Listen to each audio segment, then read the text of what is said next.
que Deus não matou Satanás e os anjos caídos desde o princípio dos tempos? Muitos de nós já nos perguntamos por que Deus permitiu que Satanás e os seus anjos caídos continuassem existindo. Se Ele é todo-poderoso, por que simplesmente não nos destruiu no momento de sua rebelião? Essa é uma pergunta que desafia nossa compreensão e nos leva à reflexão sobre os propósitos e a justiça divina. Você já parou para pensar sobre os motivos dessa escolha divina? Hoje vamos nos aprofundar nessa questão e buscar ao fundo nas Escrituras respostas que possam iluminar nossa fé e trazer uma nova perspectiva sobre o propósito de Deus para todas as suas criaturas, sua compreensão sobre o bem e o mal, e como tudo isso se enquadra no plano soberano do Criador. Para compreendermos por que Deus não destruiu Satanás e os anjos caídos nos momentos da rebelião, precisamos voltar ao princípio em Isaías, capítulo 14, versículo 12 ao versículo 15, como a palavra do Senhor fala: Como você caiu dos céus, ó estrela da manhã, filho da alvorada, como foi atirada a terra que você derrubava as nações, você que dizia no seu coração: Subirei aos céus, erguei o meu trono acima das estrelas de Deus. Eu me assentarei no monte da Assembleia, no ponto mais elevado do Monte Santo. Subirei acima das mais altas nuvens. Serei como o Altíssimo, mas a sepultura você será lançada e as profundezas da cova. Lúcifer era um ser celestial, criado por Deus. Em Ezequiel, capítulo 28, versículo 14. Você foi ungido como um querubim, guardião, pois para isso eu o designei. Sua ambição e desejo de ser igual a Deus o levou a rebelar-se, resultado em sua queda e transformação em Satanás. O adversário de Deus, Satanás, não caiu sozinho. Em Apocalipse, capítulo 12, verso 4.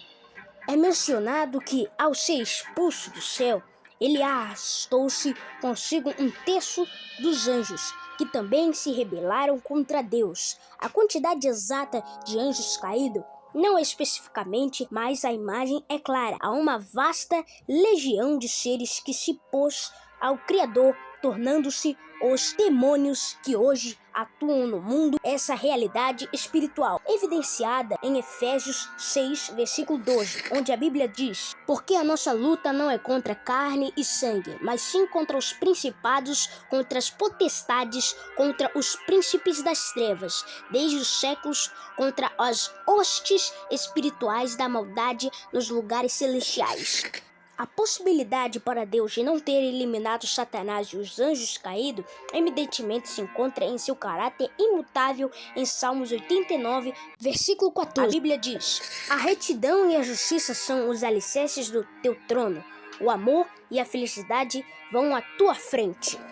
Deus é justo, santo e perfeito, e a sua destruição de Satanás e dos anjos caídos, por terem gerado temor e submissão em vez de amor genuíno e escolhas livres para segui-lo, Senhor, em sua finita sabedoria, permite que a história se desenrole para que o caráter maligno de Satanás seja planejado e exposto, possibilitando a todos enxergar a verdadeira natureza do pecado e a importância de obediência e de santidade. Mas apesar de sua atual influência e atuação no mundo, as Escrituras nos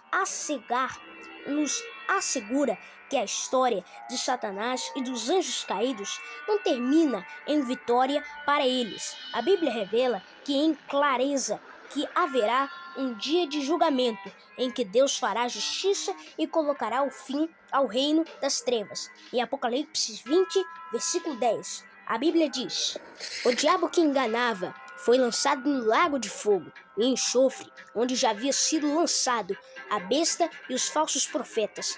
Eles serão atormentados dias e noites pelos séculos dos séculos.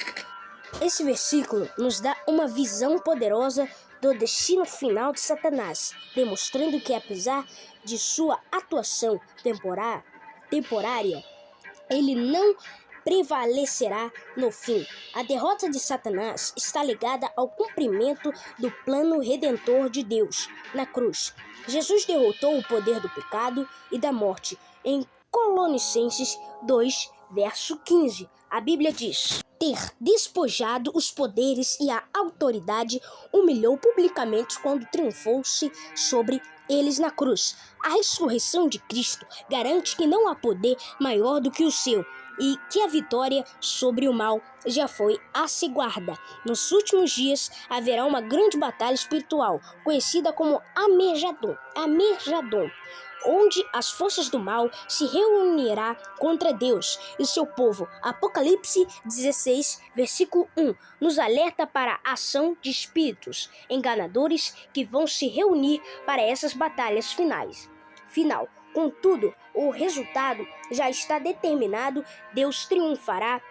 Em Apocalipse 19, vemos a volta gloriosa de Jesus como o Rei dos Reis e Senhores dos Senhores, que finalmente colocará um ponto final na rebelião de Satanás e resultará a ordem e a justiça. Além disso, a presença do mal no mundo serve para nos mostrar a nossa necessidade de Deus. Em Tiago, capítulo 1, verso 12, que a Bíblia diz: bem-aventurado o homem que perseverar na provação, porque, depois de aprovado, receberá a coroa da vida que o Senhor prometeu aos que amam. A luta contra as investidas de Satanás nos fortalece e nos aproxima do Senhor, e por meio da prova que aprendemos a confiar nele. Em 1 Pedro, capítulo 1, versos 6 e 7, a Bíblia diz: nisso vocês os lutarão, ainda que agora por pouco tempo devem ser entristecidos por tipo de provação. Assim acontece para que a fé de vocês, muito mais valiosa do que o ouro, que parece ao ser provado pelo fogo, seja provado e resulte em louvor, glória e honra quando Jesus Cristo for revelado. Portanto, à medida que enfrentamos as dificuldades e os desafios apresentados por Satanás e as artimanhas, devemos nos lembrar-nos da verdadeira Escritura, e o Senhor é o nosso refúgio e fortaleza. Cristo temos a vitória em Romanos, capítulo 16, versículo 20. Como a palavra do Senhor fala: ó Deus da paz, em breve esmagará Satanás debaixo dos pés de vocês. Que essa esperança nos impulsue a permanecermos firmes na fé, sabendo que o nosso Redentor vive e que bem triunfará sobre o mal. Portanto, vivamos com esperança e corajamento, sabendo que estamos seguros nas mãos do nosso Deus soberano, que permanecemos firmes na fé, resistindo ao mal e proclamando a verdade do Evangelho. Se você gostou desse vídeo, curta, comente e compartilhe para mais pessoas. Que Deus te abençoe ricamente.